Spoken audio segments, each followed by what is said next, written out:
Desde La Habana, Cuba, Blanco y Trocadero, con Jorge de Armas.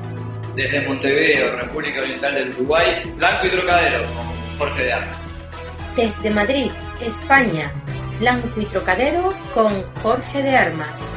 Desde San José, Costa Rica, Blanco y Trocadero, con Jorge de Armas. Desde Pilsen, República Checa, Blanco y Trocadero, con Jorge de Armas. Desde Veracruz, México, Blanco y Trocadero con Jorge de Armas. Desde Altagracia, en Córdoba, Argentina, Blanco y Trocadero con Jorge de Armas. Desde El Vedado, Cuba, Blanco y Trocadero con Jorge de Armas. Desde Miami Beach, Jorge de Armas en Blanco y Trocadero.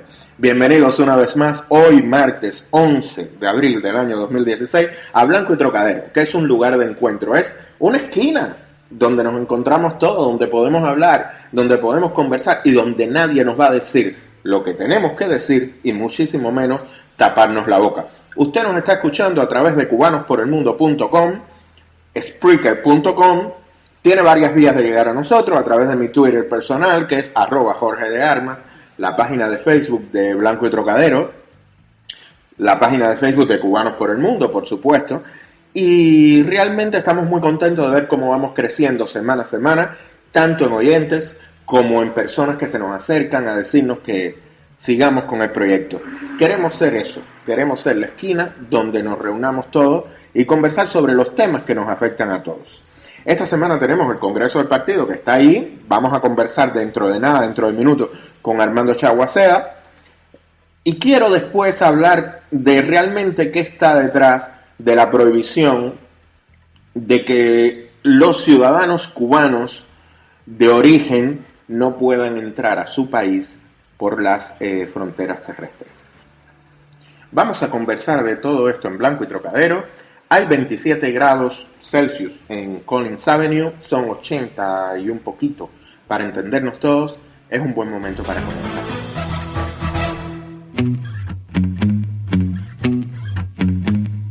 I think it's time to call your landlord. Just tell him that you're moving out. Yeah, you're tired of his stupid rules anyway. I think it's time to pack some boxes. We'll load them up into my car. We'll leave your mattress by the road and drive away to my place. My place, Your place. your place. A little hideaway, a little sweet escape. My place, your place, a little hideaway. En Blanco y Trocadero estamos tratando por todos los medios de intentar llevar a ustedes la opinión de analistas, de académicos, de investigadores sobre el tema cubano, con la finalidad, sobre todo, de entender el peligro que puede tener para la construcción del futuro de la nación cubana el hecho de asentar bases que no tienen una sólida tradición democrática, que no están en sintonía con los valores democráticos que defienden los procesos históricos globales. En este sentido, hoy vamos a entrevistar a Armando Chaguaceda, investigador, profesor universitario, politólogo, analista, amigo, podemos decir una ristra de cosas que solo definen una persona con inteligencia, ojo y curiosidad para estudiar estos temas. Es una entrevista interesante, los invito a que la escuchen y hablemos un poco de paradojas. Para eso hemos invitado a Armando Chaguaceda aquí en Blanco y Trocadero.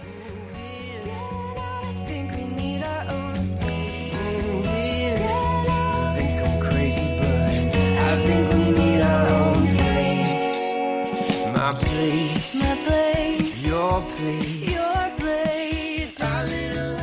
Y en eso llegó Fidel.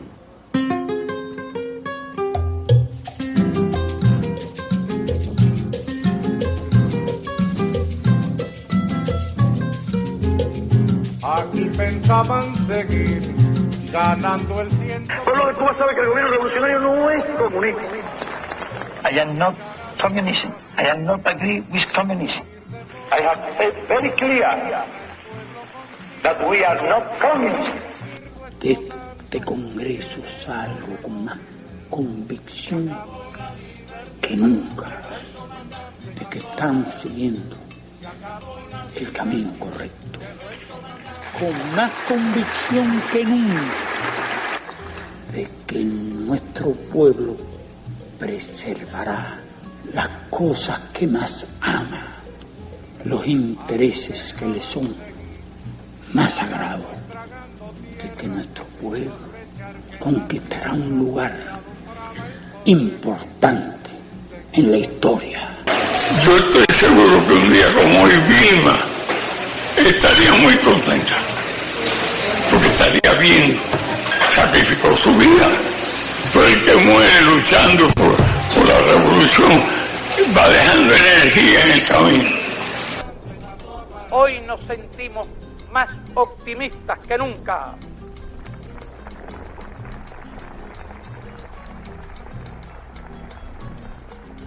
Que nosotros, que nos hemos sentido siempre comprometidos con la revolución, hoy nos sentimos más comprometidos que nunca.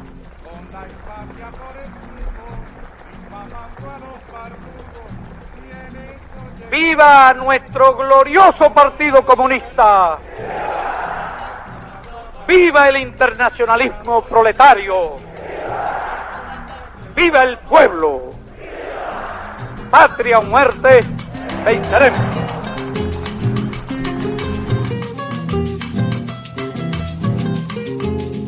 Aquí pensaban seguir jugando a...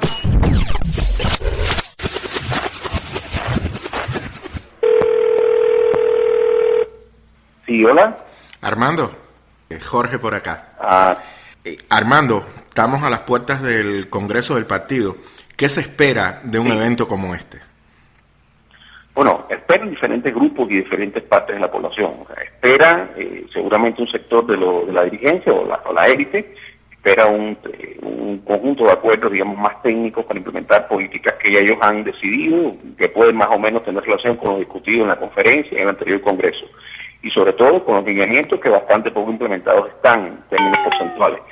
Esperan, yo diría, una parte de la membresía del partido, aquella que todavía mantiene algo de lo que se llamaba, tú sabes, vida partidista, de las que hizo círculos de estudio, de las que de alguna manera militó y supo militar. Pienso sobre todo gente con mayor edad.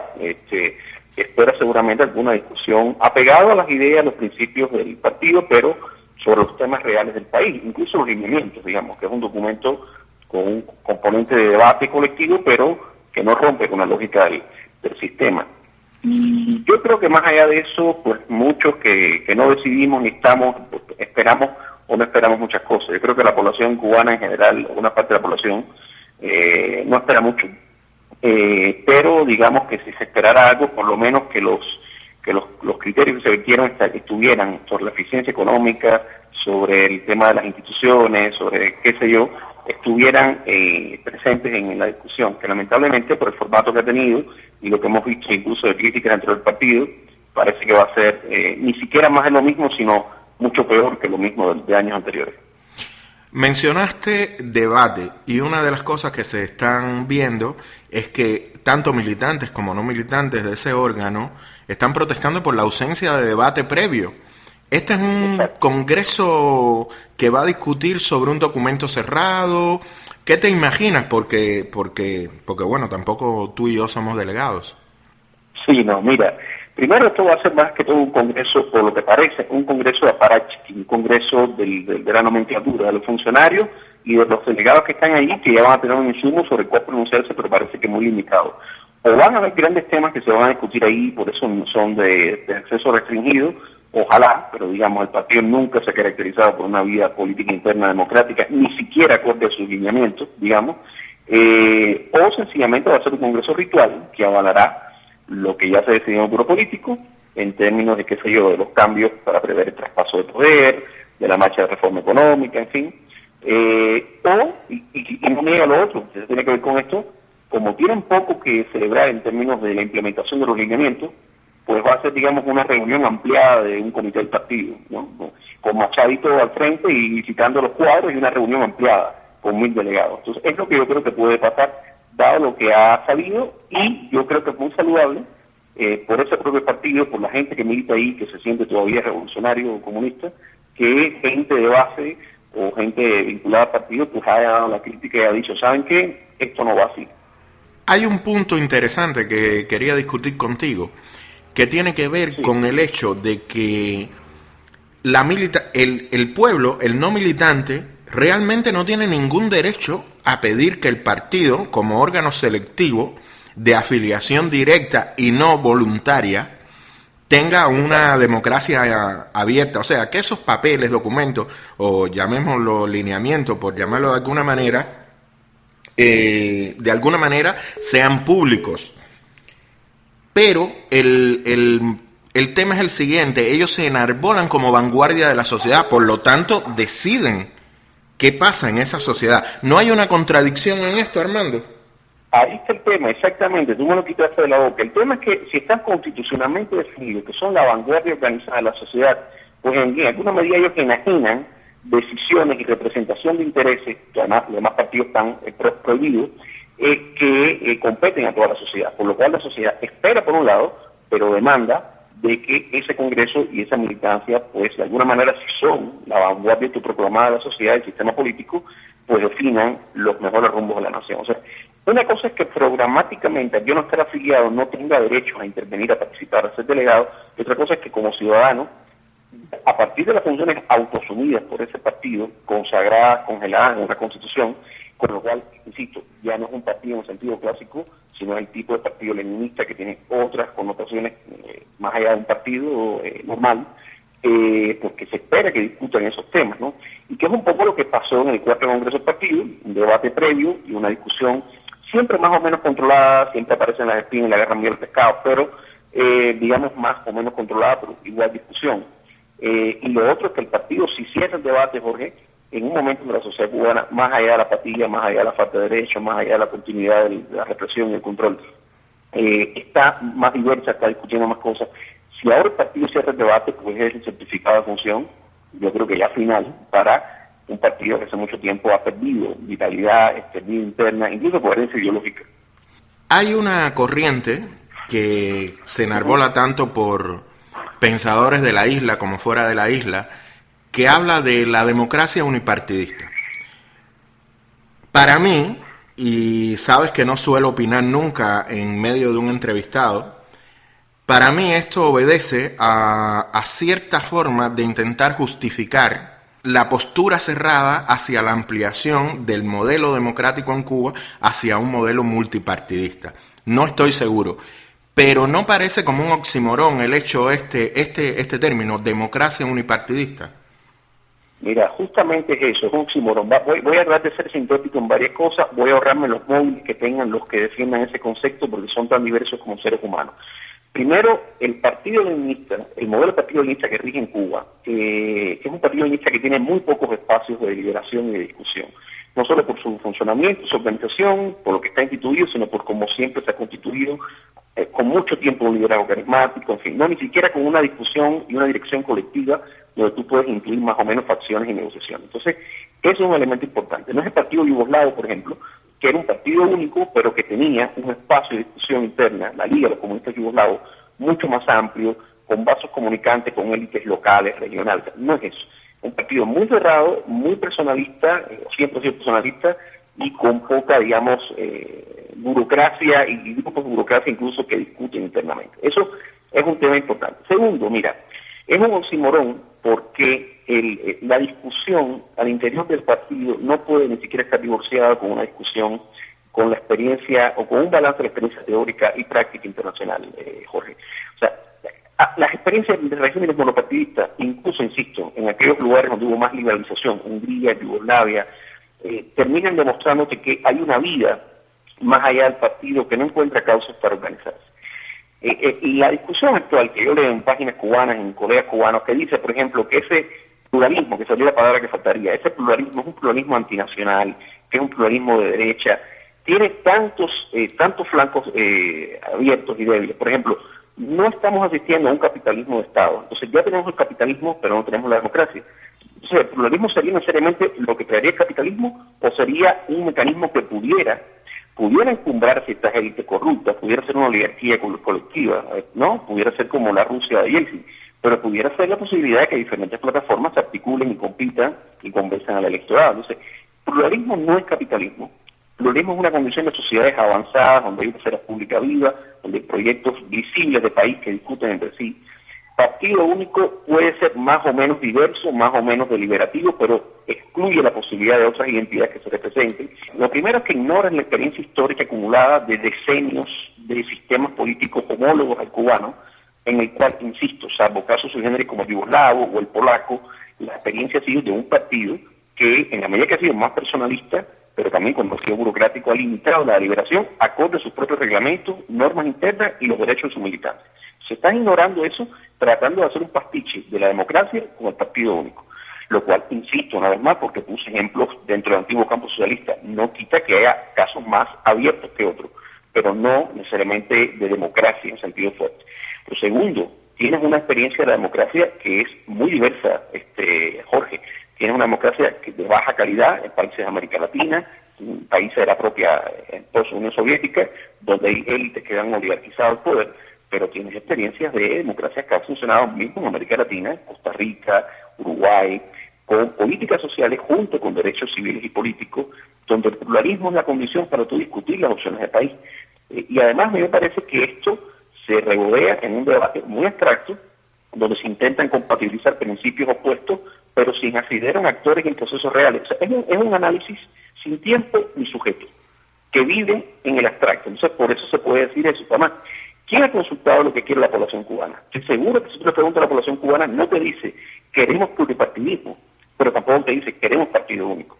Te van a decir, queremos decidir y ver qué pasa de aquí a que nos decidamos. Recuerda la última encuesta que se hizo por los días de la cumbre de Panamá, donde quedaban muy mal parados los que decían que el cubano tiene todo el apoyo, o los que dicen que quieren a toda la oposición, ¿no? Pero la gente decía, hay satisfacciones, hay una población, digamos, más diversa que de un solo color. Pero esa población no encuentra cauce en un partido único, mecanismos controlados, mecanismos ya establecidos hace más de 40 años. Entonces, la posibilidad de liberar, la posibilidad de representar opciones diferentes, de discutir, y ya lo de el antinacional, el carácter antinacional y todo lo demás, bueno, y la subversión, hay que verlo desde otro punto de vista. ¿Quieres eliminar la subversión externa? Haz una ley de financiamiento público de los partidos, como existe en otras partes del mundo. ¿Quieres que los partidos no sean marionetas del exterior? Define muy claramente los requisitos, pero defínelo en una ley de partidos, pero permite que se constituyan. Sencillamente. Y además, el pluralismo no es la partidocracia. El pluralismo supone diferentes opciones, pero supone movimientos sociales presionando, sindicatos activos, foros de consumidores, nada, lo cual existe en Cuba.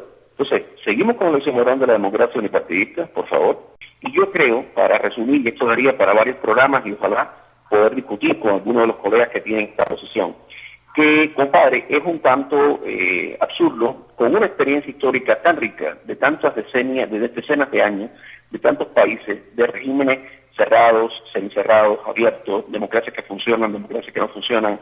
Es absurdo pensar que un grupo de teóricos desconectados de esa experiencia por deseo propio va a generar algo que es un oxímoron que funcione. O sea, yo creo que más que pensar en la democracia unipartidista, pudiéramos decir con sinceridad, queremos que este partido, que restringe por su propia naturaleza otras opciones políticas, pues cumpla al menos con lo que está instituido y tenga un poco más de discusión interna.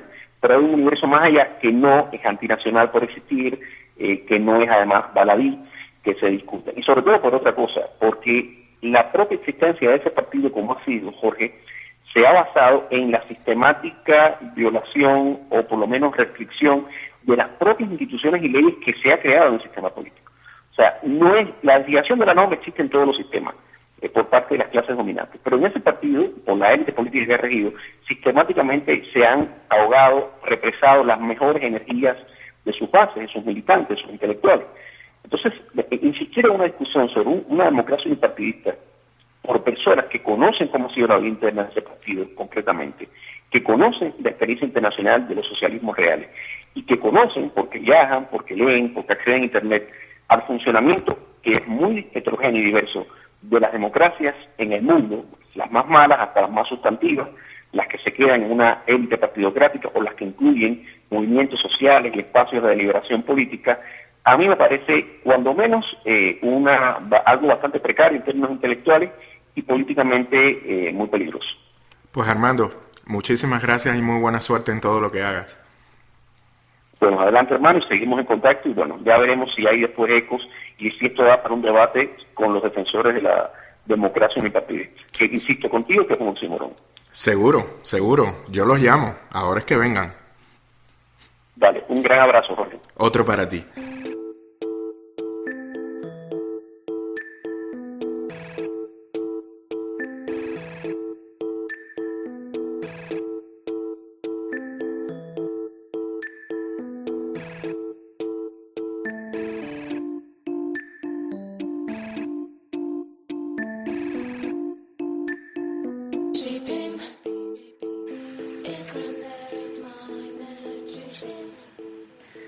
Evidentemente, estamos viendo que hay una intención de instaurar este término, democracia unipartidista, a fin de crear cierta familiaridad con el mismo y que el verdadero problema, que es la esencia de la pluralidad en una sociedad moderna, no se refleje en el debate sobre el futuro de Cuba. Creo que es importante llamar la atención sobre esto. No solo es un oxímoron, sino es una negación de cómo los procesos sociales dependen de fuerzas que son, en algunos casos, antagónicas para llegar a un desarrollo. Y me ha parecido muy interesante lo que nos ha dicho Armando, sobre todo con la tradición histórica de la propia democracia. En este caso, veremos qué pasa. El Congreso está ahí a las puertas y nosotros estamos pendientes.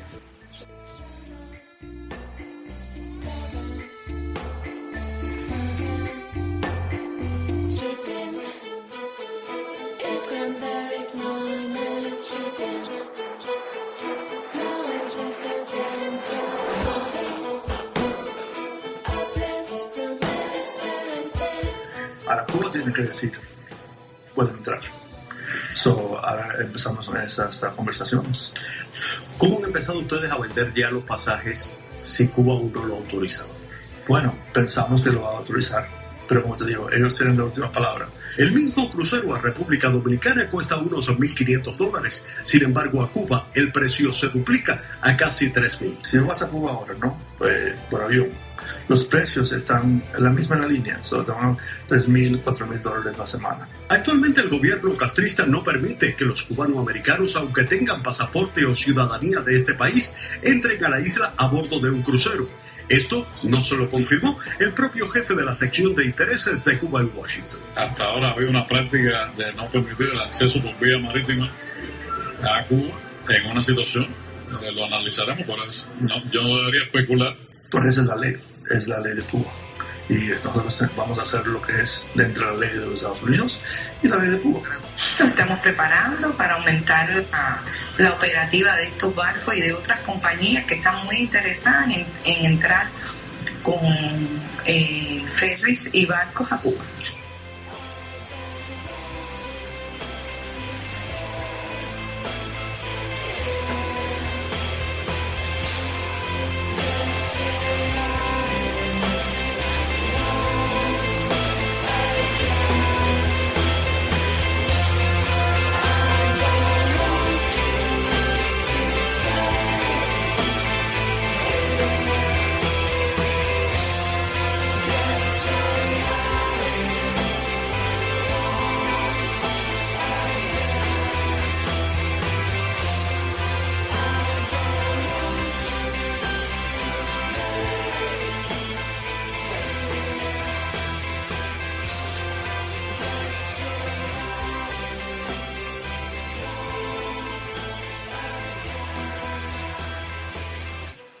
Se está dando una situación paradójica, ya que en pro de la normalización de las relaciones entre Cuba y Estados Unidos, hay empresas norteamericanas, usualmente negadas a participar en el segmento de mercado del turismo cubano, que ya han obtenido estas autorizaciones. Hay empresas que ya tienen autorizaciones para ferries y recientemente se le otorga a una empresa norteamericana que es Carnival Cruiser, o sea, cruceros Carnival, el permiso para llevar personas a Cuba. Es curioso porque esta es una empresa que se dedica al turismo y el turismo está prohibido hacia la isla. Estamos viendo una serie de paradojas que son dignas de ser analizadas, pero que parten fundamentalmente, en el caso que me atañe en este momento, de un aparataje jurídico errado. Yo no recuerdo ninguna ley cubana que diga explícitamente que los cubanos no pueden entrar por las fronteras marítimas. Así que supongo que este es uno de los muchísimos reglamentos que se aplican a la ley. Pero el hecho es que los cubanos están impedidos por razón de su origen, por razón de ser cubanos, solo por ser cubanos, a entrar de manera legal a través de las fronteras marítimas. Hasta ahora yo no he escuchado ninguna justificación que yo me crea, que yo compre. Eso ha pasado. Antes de ir a lo que quiero llegar, que es la violación extrema de un derecho básico del ser humano, quiero decir también que hay un problema grave dentro de lo que viene a ser la política de los Estados Unidos hacia Cuba. O sea, no puede haber turismo hacia Cuba. Así que toda esa gente que viaje tiene que viajar con una licencia específica. Aquí, el turista, el que va a hacer turismo a Cuba, siendo ciudadano norteamericano, está sujeto a una legalidad bastante severa y a una multa bastante grande del Departamento del Tesoro. Así que aquí hay una trampita que se está viendo, pero en la cual los más afectados son los que han nacido en Cuba, porque por esa razón, y solo por esa razón, no pueden montarse en el crucero. Entonces vamos a un segundo punto que para mí es mucho más importante que todo esto, y que tiene que ver con los derechos humanos, y que tiene que ver con la discriminación del ser humano. Muchas veces pensamos que la discriminación es simplemente por razones de raza o por razones religiosas. También es por razón de origen. Muchos ciudadanos, lo estamos viendo en Europa, hay una discriminación por razón de que si de ciertas partes de Siria tú eres admitido y de otras no, esto es discriminación de origen y la Comisión de Derechos Humanos de la Unión Europea lo está analizando. Pero en el caso de Cuba nadie le preocupa. Y aquí hay discriminación por origen, tanto de la parte cubana, que no nos preocupa porque ellos han tenido hasta ahora la autoridad impuesta por el autoritarismo de hacer lo que quieren. Pero lo que me sorprende es que Carnival se pliegue a esto, que es una violación también, una discriminación por razón de origen. Yo no te vendo a ti un pasaje porque tú eres cubano. La justificación, válida, lo entiendo. No puedes ir a Cuba porque las leyes de tu país me lo impiden. Pero es discriminación por origen. Así que aquí estamos en un problema que es básicamente ético, es básicamente de derechos humanos y es básicamente de voluntad de gobierno que parece que está conculcada con las nuevas lecturas que están apareciendo en la prensa cubana, que tal parece que regresa el Cid campeador. Y me dan un tonito de que aquí lo que pasa es un cartón y detrás de ese cartón no hay nada. Al final, quien está sufriendo y quien la pasa siempre mal es el ciudadano de a pie. Los cruceros no están diseñados para la clase media alta. Los que van a ir a Cuba son obreros, personas que tienen un sueldo, que dedican una semana de sus vacaciones a irse a la isla de Cuba. Pero a los cubanos nos discrimina Cuba en la calidad de su gobierno. Carnival nos discrimina a los cubanos en el respeto al suyo. Esto es una discriminación basada en el origen. Es el hecho que ser cubano es la razón por la cual no podemos entrar a Cuba. Yo soy Jorge de Armas, esto es Blanco y Trocadero, los espero este viernes. No me fallen, tendremos también una entrevista interesante y hablaremos de lo que pase de aquí a allí y de estos temas que se me quedan aquí arriba de la mesa. Hasta entonces.